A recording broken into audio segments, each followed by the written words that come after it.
D'un point de vue usage, on est moins avancé que les États-Unis, puisque la première enceinte Google Home n'est arrivée qu'au mois d'août. Et malgré tout, je pense que c'est un bon démarrage parce qu'on est à déjà 500 000 ventes, 5 mois après le lancement. Et c'est un produit qui est très populaire. Également, d'un point de vue technologique, en fait, on est très avancé en France. On a tout ce qu'il faut. En fait, on aurait pu créer Siri en France. On aurait pu faire mieux que Siri en France. D'ailleurs, Siri, pour la petite histoire, c'est Luc Julia, c'est un Toulousain qui est parti aux États-Unis et qui est un des pères de Siri et qui est à l'origine de ce succès. Mais toutes les technos essentielles, la reconnaissance vocale, la synthèse vocale et l'aspect sémantique également sur lequel on est très fort, en fait en France on a vraiment tout l'écosystème pour créer un assistant solide qui puisse faire face aux assistants des GAFA. On a encore cette difficulté à valoriser les technologies qui sont dans les laboratoires et à faire travailler plusieurs petits acteurs entre eux. Donc la partie transfert technologique est encore délicate.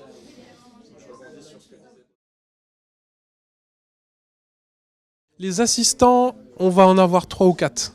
Des assistants populaires. Comme aujourd'hui, on a 3 ou 4 systèmes d'exploitation mobile qui sont vraiment présents et qui occupent le marché. Je pense à iOS, je pense à Android par exemple. Eh bien, on aura la même chose sur les assistants, on n'en aura pas 400 000. Par contre, des applications pour ces assistants, par exemple qui me permet d'acheter un ticket de train ou de commander une pizza, là c'est beaucoup plus accessible et en particulier si on utilise la solution de Smartly qui vous permet en fait de développer une expérience vocale transactionnelle où on va pouvoir acheter quelque chose, où on va pouvoir diffuser un contenu, on va pouvoir prendre un rendez-vous en vocal, de faire cet investissement une seule fois et de pouvoir le déployer sur toutes les plateformes du marché, tous les assistants du marché.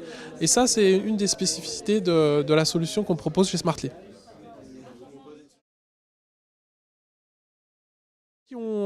Si on regarde un peu l'offre qu'on propose pour démocratiser le vocal, parce que c'est vraiment ça l'ambition, que tout le monde puisse interagir de manière naturelle et efficace avec la technologie. Donc on fait ça à travers 3 points. Donc le premier, c'est ce qu'on appelle nous la Smartly Academy, où on va donner des conférences dans les entreprises, on va créer des événements, on va rassembler toute la communauté du vocal avec des retours d'expérience d'entreprises qui ont déjà lancé des applications, que ce soit autour du retail ou de la banque ou du transport, et donner envie à d'autres entreprises de se lancer, leur faire comprendre que c'est maintenant. Donc ça, c'est la Smartly Academy. Ensuite, on a la technologie, la plateforme, la solution. Donc ça, c'est Smartly Dialogue Designer qu'on vous a présenté là. Et le dernier point, c'est on a un programme de partenariat qui nous permet d'être présents partout dans le monde.